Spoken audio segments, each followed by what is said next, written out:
John Simeone here, back once again to show you exactly why you probably don't need a web developer to build your business website for you. So last time out, we had started putting these pre-built WordPress blocks into our WordPress website, and we looked at how to change the styling of these blocks using the default styles provided by WordPress. Very nice indeed. But what if we want to add to these blocks or make changes to these blocks? Well, luckily, that's really easy to do. So if we come to the WordPress editor and we're just going to make some changes to this call to action block here. So currently it's standard. I haven't even changed the default text.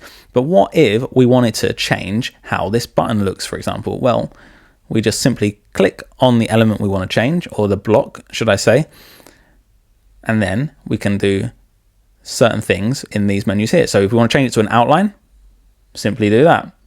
Save that. Let's have a look how that looks. It's going to look like a button with an outline, funnily enough. Very nice. Or we can change the width of it. Very nice. And we can do all sorts of other things. So we've got all of these style options here. But what if we want to add another button, for example? Well, simply click the plus down here and then search for what you want. So we want a button. We've now inserted the button. We can add our text here. So our text, we can style the button. So we'll keep that one solid because we've got an outline button there. And we might want to make that 50%. I don't know why you'd want to do that, but I'm just showing you how you can make these changes and additions.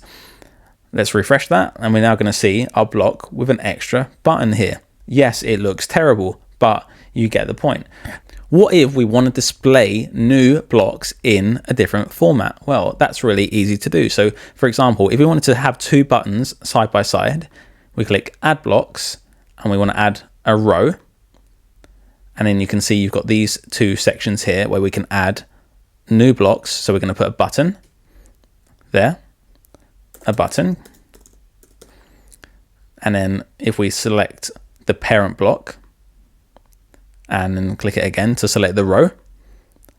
And now push this button here, add another block, and we want to add another button, another button.